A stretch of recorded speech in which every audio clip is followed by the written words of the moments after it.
Assalamualaikum warahmatullahi wabarakatuh. Alhamdulillahirabbil alamin wassalatu wassalamu ala asrafil anbiya'i wal mursalin sayyidina Muhammadin wa ala alihi wa sahbihi ajma'in. Jamaah Masjid Baitur Rahman yang dirahmati oleh Allah, semoga kita semua selalu berada dalam lindungannya Allah. Semoga kita senantiasa diberikan kebaikan di dunia dan di akhirat nanti. Jamaah sekalian, tentunya semua orang ingin masuk ke dalam surga. Semua orang tentunya ingin bahagia, baik di dunia yang sementara ini maupun di akhirat yang selama-lamanya. Akan tapi hari ini manusia banyak yang kehilangan arah karena jauh daripada Al-Quran. Al-Quran adalah huda, petunjuk. Al-Quran adalah buku petunjuk yang Allah berikan kepada manusia bagaimana cara mengatur kehidupan di dunia. Untuk mendapatkan surga tersebut tentunya perlu usaha.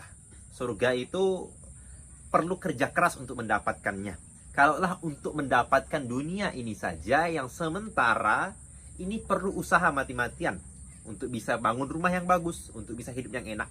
Maka begitu pula surga. Untuk membangun istana di surga, untuk hidup di kehidupan surga yang bahagia tanpa ada kesedihan dan penderitaan, tentu lebih perlu usaha lagi. Orang-orang soleh zaman dulu senantiasa sibukkan waktu-waktunya itu ibadah. Dan di antara kesibukan mereka yang paling sering mereka kerjakan adalah membaca Quran di setiap saat dan keadaan. Ketika tahajud mereka membaca Quran panjang-panjang, ketika di perjalanan mereka membaca Quran. Karena itulah ada seorang bertanya kepada alim ulama, bagaimana perlakuan ulama zaman dulu terhadap Al-Quran. Maka ulama tersebut menjawab, sebagaimana kita di hari ini memegang HP.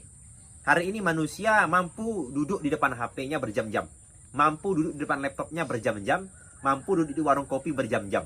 Tapi sedikit yang mampu untuk membaca Quran walaupun hanya setengah juz dan 1 juz. Nah, kenapa? Karena iman ini lemah. Karena itulah kita perlu melatih diri kita agar kita ini bisa semangat dalam membaca Quran. Nah, di antaranya kami Masjid Baitur Rahman ini membuat program One Week One Juz. Program membaca Quran. Kita buat seminggu sekali, kita kumpul bersama-sama agar kita ini bisa membaca Quran masing-masing 1 juz sehingga kita bisa khataman bersama-sama. Hari ini warung kopi ramai. Hari ini orang sering melakukan pertemuan-pertemuan untuk membahas dunia. Nah, tak salah jika kita ini menyisihkan waktu kita juga untuk kita buat pertemuan untuk akhirat. Pertemuan untuk Quran sebagai tanda cinta kita kepada Quran. Imam Al-Baihaqi meriwayatkan dalam kitab beliau dengan sanad yang sahih, meriwayatkan asar dari sahabat Ibnu Mas'ud radhiyallahu taala anhu. Beliau mengatakan, "Wa man ahabba ay ya'lam annahu yuhibbullaha wa rasulah." Barang siapa yang ingin tahu bagaimana kadar cinta dia kepada Allah dan Rasulnya, fal yangzur, lihatlah. Fa in kana yuhibbul Qur'an yuhibbullah wa rasulah. Kalau dia cinta kepada Quran, maka berarti dia cinta kepada Allah dan cinta kepada Rasulullah. Ada seseorang yang misalnya kita umpamakan seseorang yang saling mencintai. Si A ini mengirim surat kepada kekasihnya atau mengirim pesan kepada kekasihnya mungkin lewat WhatsApp dan lain sebagainya. Namun kekasihnya ini tidak mau membacanya. Dia hari itu sibuk saja dengan urusannya masing-masing. Dia hanya bermain, berjalan tanpa dia mementingkan untuk membaca pesan tersebut. Kira-kira apa yang terjadi? Pasti kekasih yang mengirim surat itu, mengirim pesan itu pasti marah kepada dia. Kenapa? Kok tidak dipedulikan pesan tersebut? Dia marah.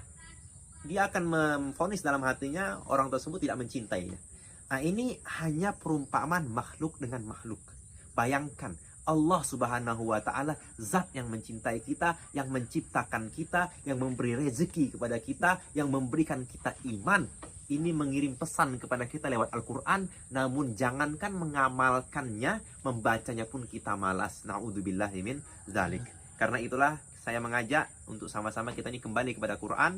Karena itulah kita buat program Quran ini, majelis yang di dalamnya membacakan Quran. Karena Rasulullah sallallahu alaihi wasallam bersabda, "Majtama'a qaumun fi baitin min buyutillahi ta'ala." Tidaklah seseorang itu berkumpul dari rumah-rumahnya Allah. Yatluna kitaballah, dia membaca kitab Allah di dalamnya. Wa yatadarasuna bainahum, mereka saling berdiskusi, belajar sama mereka. Illa nazalat alaihimus sakinah, kecuali Allah akan turunkan sakinah kepada mereka. Wa ghasyiyatuhumur rahmah, dan Allah akan liputi mereka dengan rahmat. Wa dzakarahumullahu fiman indah, dan Allah Subhanahu wa Ta'ala akan sebut-sebut nama dia di majelis yang lebih besar di langit sana, yakni di majelisnya Allah bersama para malaikat. Nah, maka dari itu kita ingin buat perkumpulan di masjid ini dengan harapan perkumpulan yang di dalamnya ada membaca Quran, ada muzakarah, menyebut nama Allah dan sebagainya, dengan harapan Allah pun menyebut nama kita di surga, dengan harapan agar Allah ini mencintai kita, Allah senantiasa memberikan kita perlindungan dan petunjuk lewat Al-Quran yang mulia ini. Mungkin sekian dari saya. Billahi taufik wal hidayah. Assalamualaikum warahmatullahi wabarakatuh.